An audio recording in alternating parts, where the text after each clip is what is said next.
Know what mixed baby needs to hear this, but it's okay if you drop your white mom. There are so many white mothers who sit here and they have mixed babies and then they literally destroy us. My mom, ever since I was little, has been calling black women disgusting and loud and dirty and arrogant and ghetto, and for some reason she fails to realize that I am the same woman that she is talking about. She fails to realize that there's no difference between us. And just say that if you're a white woman who wants to have mixed children, please think about what the fuck you're doing. You are going to confuse those children if you don't tell them that they're black, if you don't surround them with black culture, while simultaneously removing yourself from it. So today we're talking about biracial kids. Yes, biracial kids and the way some white mothers are raising them. I'm actually not here to attack or shame anybody, but if you're going to bring a biracial or a black child into the world as a white mom, you owe them more than cute outfits and curly hair TikToks. Because for a lot of these kids, what started off as, oh, my beautiful biracial baby, has turned out into a full-blown identity crisis by the time these kids reach middle school. So there's a trend going on.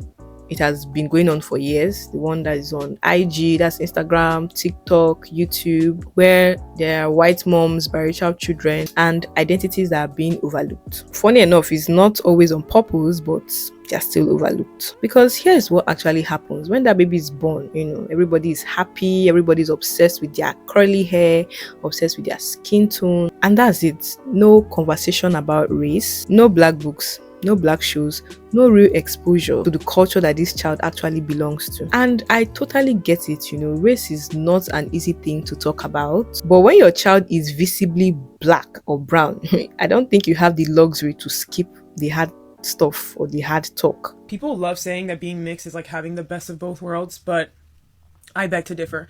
That was not my experience. And this is not a video to be like, boo-hoo, I feel so sorry for you. Oh my God, being mixed must be so hard.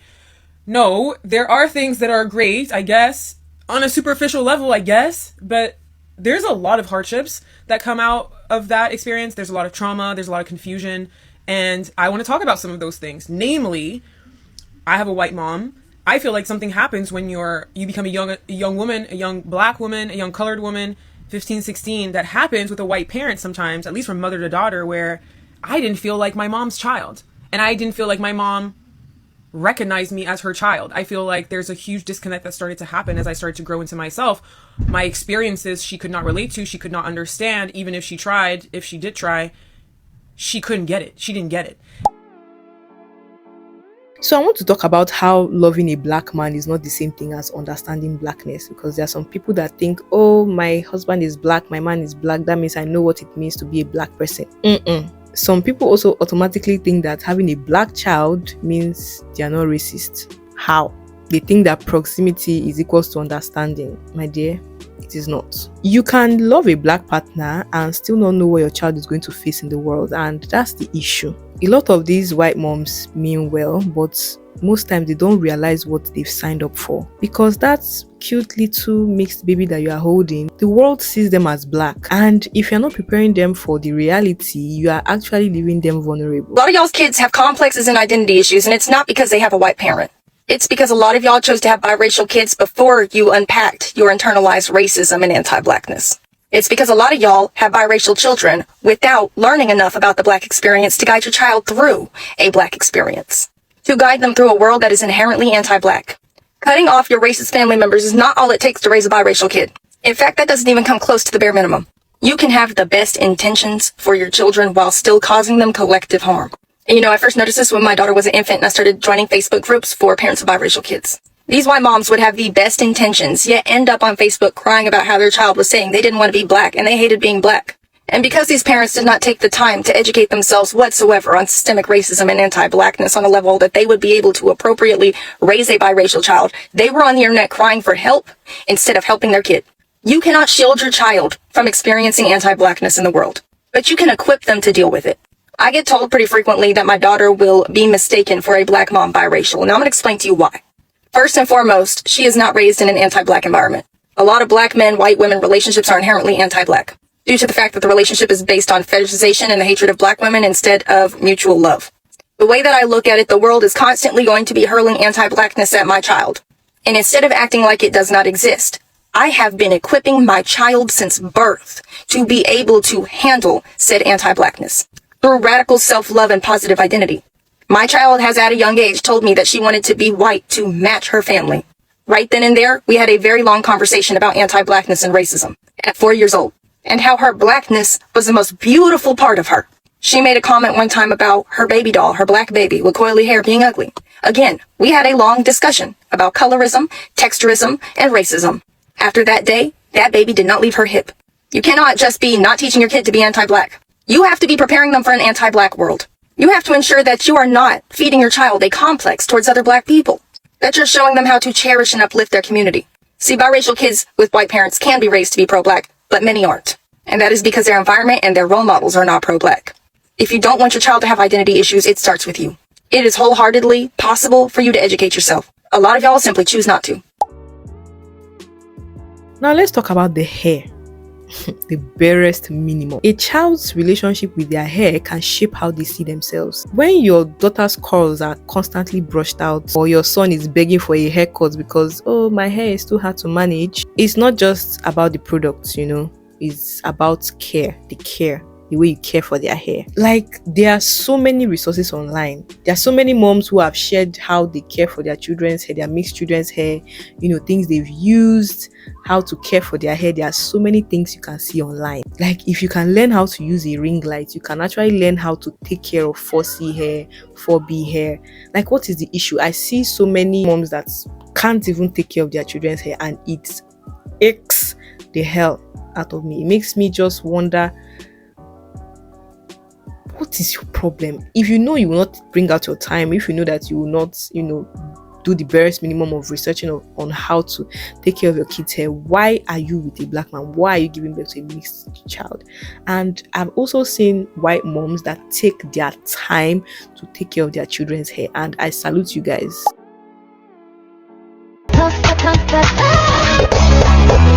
If my white mother ever used my existence, the existence of my black biracial brother and sister, as a prop, as an accessory, as an example of times where she has objectified and fetishized a black man in order to create these black biracial children, in order to get back at her parents for their racism, we would go no contact. Another thing that hurts me, is the way some of these kids feel like they don't fully belong. They are not white enough for certain spaces, and they are not black enough for certain spaces. And if their own mom keeps avoiding those tough conversations, keep running away from those tough conversations, saying things like, oh, I don't see color, we don't see color, it makes it worse. Biracial kids should not have to figure it out alone.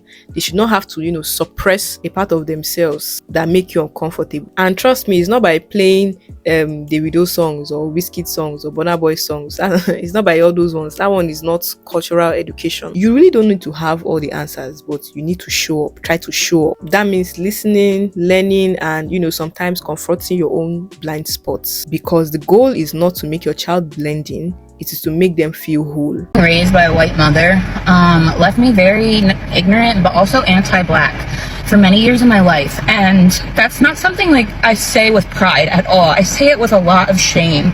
Now, I know that because of how I was raised, and because my dad didn't do his job as a black man, being married to a white woman, that I guess it wasn't my fault as a kid. But the more work that I'm doing, and the more, I don't know, I stepped away from my mother, the more that I am just sad, because I see all these ways that I was just being me. I was just being the black biracial daughter that she had, but she made me shrink myself and made me fit into the spaces she wanted me to fit into, so that she was comfortable and so that I made everybody else comfortable. And one of those things was not wearing a bonnet outside of the house or anything like that. I remember we would go to the stores and stuff, and if she would see especially a black woman with her bonnet on, she would say such awful things that I'm not going to repeat. Being a mom to a biracial child or a black child is not about being perfect, but it's about intention. Like, ask yourself, do I want my child to feel proud of who they are? Do I want them to feel seen, heard, and understood? Because they will grow up and one day they are going to remember who helped them feel confident in their skin and who did not. Okay guys, I hope you enjoyed this video. I would love to hear your thoughts in the comment section. If you're new here, welcome. If you're a returning subscriber, I would love in the world. My name is Benita. Please like, share, subscribe, and I'll see you guys in my next video. Bye.